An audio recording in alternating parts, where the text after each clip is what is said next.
الأغصان غرد مدى الأزمان عن أهل وحي الله عن حملة القرآن يا بلبل الأغصان غرد مدى الأزمان عن أهل وحي الله عن حملة القرآن في عالم الإنسان كل له ميدان وليس أعلى شان من حملة القرآن منبئہم عن ضیف ابراہیم، اور انہیں ذرا خبر دو نا، بتاؤ نا ذرا انہیں ابراہیم کے مہمانوں کے بارے میں۔ اذ دخلوا علیہ فقالوا سلاما، جب وہ ان کے پاس آئے تو انہوں نے سلام پیش کیا۔ قال انا منکم وجلون، حضرت ابراہیم نے کہا کہ ہمیں تو تم سے ڈر لگ رہا ہے۔ وہ ڈر کیوں لگ رہا ہے کہ حضرت ابراہیم بہت مہمان نواز تھے، پہچانا نہیں ان کو، لیکن فوراً گھر گئے اور کچھ دیر کے بعد بھنا ہوا بچڑا یعنی باربیکیو لا کر پیش کر دیا بچڑے کا، لیکن انہوں نے اس کو ہاتھ نہیں لگایا۔ تو حضرت ابراہیم علیہ السلام کو تشویش ہوئی کہ یہ کہیں میرے دشمن تو نہیں، اس لیے کہ پرانا سٹائل یہی تھا کہ جس کا نمک کھایا ہو اس کو نقصان نہیں پہنچایا جاتا تھا، تو میرا نمک نہیں کھانا چاہتے، کہیں مجھے نقصان پہنچانے تو نہیں آئے۔ تو حضرت ابراہیم نے کہا کہ ہمیں تو آپ سے ڈر لگ رہا ہے۔ قالوا لا توجل، تو فرشتوں نے کہا کہ ڈریے مت، انا نبشرک بغلام علیم، ہم آپ کو ایک علم والے بیٹے کی خوشخبری دینے آئے ہیں۔ یہ حضرت اسحاق علیہ السلام ہے۔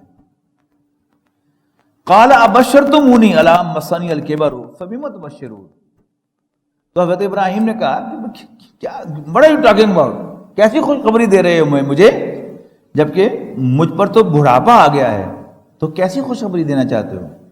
قالوا بشرناک بالحق، تو فرشتے نے کہا کہ ہم آپ کو سچی خوشخبری دے رہے ہیں، فلا تکن من القانتین، تو آپ مایوس ہونے والوں میں شامل نہ ہوئیے۔ قال ومن یقنط من رحمت ربہ الا الضالون، کہ اللہ تعالیٰ کی رحمت سے مایوس تو صرف گمراہ ہی ہوا کرتے ہیں۔ قال فما خطبکم ایھا المرسلون، اب حضرت لوط علیہ السلام کی قوم جس بیماری یا جس کبھی عمل میں مبتلا تھی، حضرت ابراہیم علیہ السلام کو بھی علم تھا کہ اب اس پر عذاب آنے والا ہے، تو حضرت ابراہیم علیہ السلام کو کھٹکی یہ بات کہ یہ کہیں آگے لوط کی قوم کی طرف عذاب لانے کے لیے تو نہیں آئے۔ تو قال فما خطبکم ایھا المرسلون، تو حضرت ابراہیم نے ان سے پوچھا کہ اے فرشتو اور تمہاری کیا مہم ہے، what are you heading to؟ قالوا انا ارسلنا الی قوم مجرمین، تو انہوں نے کہا کہ ہم ایک مجرم قوم کی طرف بھیجے گئے ہیں، الا آل لوط، کہ ہم ان پر عذاب لائیں گے سوائے لوط کے گھر والوں کے، انا لمنجوہم اجمعین، ہم ان سب کو بچانے والے ہیں، الا امرأتہ، سوائے ان کی بیوی کے، قدرنا ہم نے مقدر کر دیا ہے، انہا لمن الغابرین، کہ وہ پیچھے رہنے والوں میں شامل ہوگی۔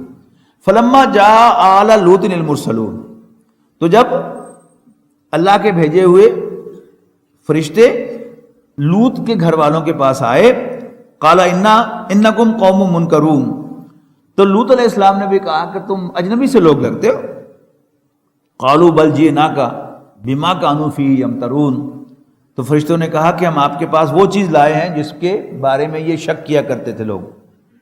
وآتیناک بالحق، اور ہم آپ کے پاس حق لے کے آئے ہیں، وإنا لصادقون، اور ہم یقیناً سچے ہیں۔ فأسر بأہلک بقطع من اللیل، بس آپ اپنے گھر والوں کو، اہل و عیال کو رات کے ایک حصے میں لے کر نکل جائیے۔ واتبع ادبارہم، اور آپ ان سب سے پیچھے رہیے۔ ولا یلتفت منکم احد، اور کوئی تم میں سے پلٹ کر پیچھے نہ دیکھے۔ وامضوا، اور سیدھے چلے جاؤ، حیث تؤمرون، جدھر تمہیں ڈائریکٹ کیا جائے۔ وقضینا الیہ ذلک الامر، اور فیصلہ کن انداز میں بتا دی ہم نے اسے یہ بات، ان دابر ہؤلاء مقطوع مصبحین، کہ صبح ہوتے ہوتے اس قوم کی جڑ کاٹ دی جائے گی۔ وجاء اہل المدینۃ یستبشرون، اور شہر والے لوط کے پاس خوشیاں مناتے آئے۔ میں نے کہا تھا نا آپ سے کہ وہ چونکہ جو ہومو سیکسولیٹی ان میلز ہے اس مرض میں وہ مبتلا تھے، اس بیماری میں وہ بہت زیادہ رسے ہوئے تھے، اور یہ چیز جو ہے یہ اس میں بہت زیادہ اٹریکٹیو، اللہ تعالیٰ بچائے، اس سے کہ اس میں جو ٹین ایج کے لڑکے ہیں یہ بہت زیادہ اس کا وکٹم ہوتے ہیں اور یہ فیورٹ سمجھے جاتے ہیں اس بیماری کے اندر جو بھی لوگ گہرے اترے ہوئے ہوتے ہیں. تو اللہ تعالیٰ نے ان کی سزا کا اور سامان کیا کہ ان فرشتوں کو جب وہ یعنی پہلے تو گئے تھے نا حضرت ابراہیم علیہ السلام کے پاس، اب جب اس بستی میں آئے تو اللہ تعالیٰ نے ان کی شکلیں جو ہیں وہ ٹین ایج خوبصورت لڑکوں کی بنا دی، ہینڈسم لڑکوں کی، اور منٹوں میں وہ خبر جو ہے وہ پورے شہر میں گھوم گئی کہ لوط کے ہاں بڑے خوبصورت لڑکے آئے ہیں. تو اب وہ جو ان کے بڑے بڑے سردار تھے، چودھری تھے، انہوں نے آ کر کنڈا کھٹکھٹانا شروع کیا اور تقاضا کیا کہ لوط سے کہ یہ لڑکے ہمارے والے کرو، let us enjoy from them. یہ اس کا سین جو ہے خوشیاں مناتے ہوئے آئے دوڑے دوڑے.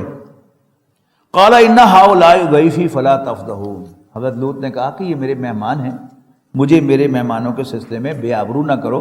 واتقوا اللہ ولا تخزون، اور اللہ سے ڈرو اور میری رسوائی نہ کرو. قالوا اولم ننہک عن العالمین، تو وہ سردار کہنے لگے کہ لوط ہم نے تمہیں بار بار منع نہیں کیا کہ تم ساری دنیا کے ٹھیکیدار نہ بنو. قال ہؤلاء بناتی، حضرت لوط نے کہا نو، یہ اس حرکت سے باز رہو، یہ بیٹیاں میری حاضر ہیں، ان سے نکاح کر لو، میں ان سے بیاہ دیتا ہوں تمہیں اگر واقعی تم نے اپنی جنسی خواہش کو پورا کرنا ہے.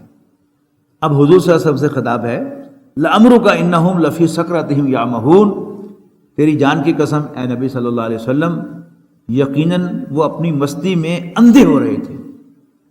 فاخذتہم الصیحۃ مشرقین، آخر کار ایک سخت دھماکے نے ان کو لے لیا سورج کے نکلتے وقت.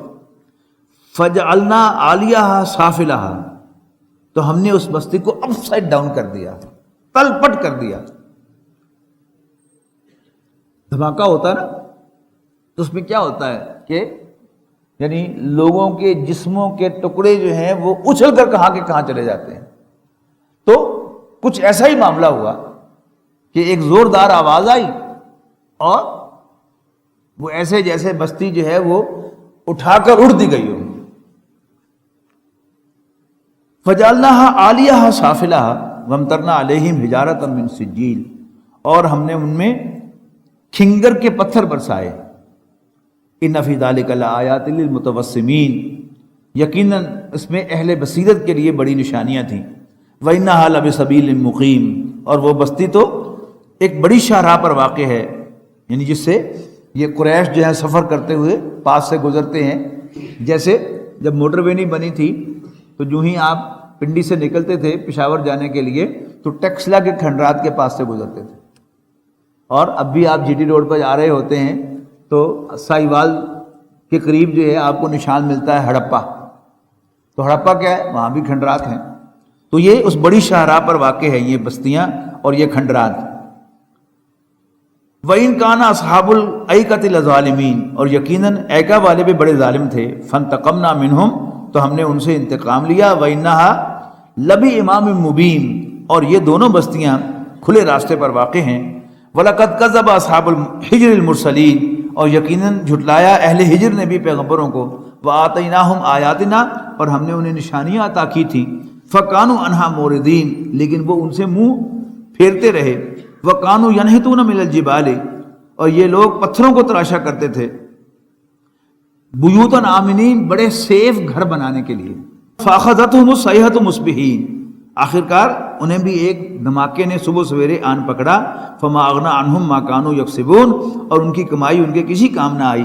وَمَا خَلَقْنَا السَّمَاوَاتِ وَالْأَرْضَ وَمَا بَيْنَهُمَا، اور نہیں پیدا کیا ہم نے آسمانوں اور زمین کو اور جو کچھ بھی اس کے مابین ہے. إِلَّا بِالْحَقِّ، مگر بامقصد. وَإِنَّ السَّاعَةَ لَآتِيَةٌ، اور یقیناً قیامت تو آنے ہی والی ہے. فَاصْفَحِ الصَّفْحَ الْجَمِيلَ، لہذا ان سے کنارہ کش رہو اچھے طریقے سے اے نبی صلی اللہ علیہ وسلم. ان ربک هو الخلاق العلیم، بے شک آپ کا رب سب کچھ جاننے والا خالق ہے، یعنی بڑا ماہر خالق ہے. وَلَقَدْ آتَيْنَاكَ سَبْعًا مِنَ الْمَثَانِي، اور اے نبی ہم نے آپ کو عطا کی ہیں 7 دہرائی جانے والیاں. والقرآن العظیم، اور ایک عظمت والا قرآن. اور مفسرین کا تقریباً اجماع ہے کہ 7 دہرائی جانے والی سورہ فاتحہ کی 7 آیات ہیں. ہم کو معلوم ہے نا کہ سورہ فاتحہ جو ہے اس کو قرآن مجید کے اندر لکھا بھی جاتا ہے لیکن شامل نہیں کیا جاتا. مراد کیا ہے کہ پہلا پارہ الف لام میم سے شروع ہوتا ہے. سورہ فاتحہ قرآن مجید کا حصہ بھی ہے، اور جیسے کسی کتاب کا انٹروڈکشن ہوتا ہے، پہلا چیپٹر نہیں ہوتا وہ، لیکن انٹروڈکشن ہوتا ہے. تو سورہ فاتحہ کیا ہے؟ اوپننگ سورہ آف دا قرآن ہے، انٹروڈکشن ہے، دعا ہے، لیکن اصل ٹیکسٹ قرآن مجید کا وہ الف لام میم سے شروع ہوتا ہے، لہذا پارہ بھی وہیں سے کاؤنٹ کیا جاتا ہے. لا تمدن عینیک الی ما متعنا بھی ازواجا منہم، اے نبی مت اٹھا کر دیکھنا اس کی طرف جو دنیاوی ساز و سامان ہم نے مختلف قسم کے لوگوں کو ان میں سے عطا کیا ہے. ولا تحزن علیہم، اور ان پر غم بھی نہ کھانا. واخفض جناحک للمؤمنین، اور اپنے پر بچھائے رکھنا ایمان والوں کے لیے. وقل انی انا النذیر المبین، اور کہو کہ میں تو صاف صاف خبردار کرنے والا ہوں. کما انزلنا علی المقتسمین، ایسی تنبیہ جیسے ہم نے بھیجی تھی ان فرقوں میں بٹ جانے والوں کی طرف. الذین جعلوا القرآن عضین، جنہوں نے کر ڈالا اپنے قرآن کو ٹکڑے ٹکڑے. فوربک لنسألنہم اجمعین، تیرے رب کی قسم ہے ہم ضرور باز پرس پڑیں گے ان سے، پوچھیں گے ان سے. اما کانوا یعملون، ان تمام حرکتوں کے بارے میں جو وہ کرتے رہے تھے. فاصدع بما تؤمر، تو اے نبی ڈنکے کی چوٹ اعلان کر دو جس کا تمہیں حکم ملا ہے. وَأَعْرِضْ عَنِ الْمُشْرِكِينَ، اور مشرکوں کی پرواہ نہ کرو. یعنی یہ آیت سمجھی جاتی ہے کہ جس میں رسول اللہ صلی اللہ علیہ وسلم کو حکم دیا گیا کہ اب آپ ڈنکے کی چوٹ اعلان کر دیں، اور آپ پھر کوہ صفا پر چڑھے اور پھر آپ نے لوگوں کو بلایا اور اعلان کیا اپنی رسالت کا، اور لوگوں کو آخرت کے بارے میں خبردار کیا. اِنَّا كَفَيْنَاكَ الْمُسْتَهْزِئِينَ، ہم کافی ہیں تمہاری طرف سے مذاق اڑانے لانے والوں کی خبر لینے کے لیے. الذین یجعلون مع اللہ الہا آخر، جو اللہ تعالیٰ کے ساتھ کسی اور کو خدا بناتے ہیں. فسوف یعلمون، ان قریب ان کو لگ پتے جائیں گے. وَلَقَدْ نَعْلَمُ أَنَّكَ يَضِيقُ صَدْرُكَ بِمَا يَقُولُونَ، اے نبی ہمیں خوب معلوم ہے کہ جو باتیں یہ کرتے ہیں اس سے آپ کو تکلیف پہنچتی ہے، آپ کا سینہ تنگ ہوتا ہے. You feel uncomfortable with it.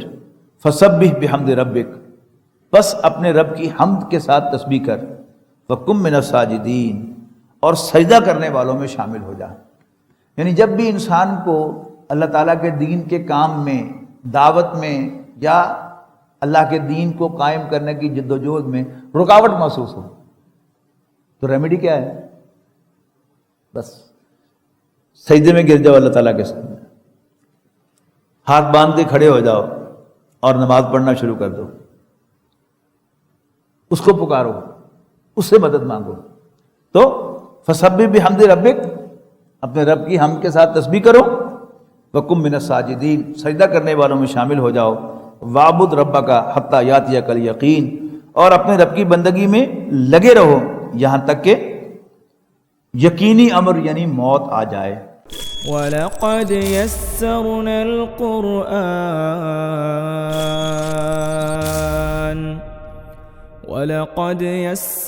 الْقُرْآنَ لِلذِّكْرِ فَهَلْ مِن مُّدَّكِرٍ.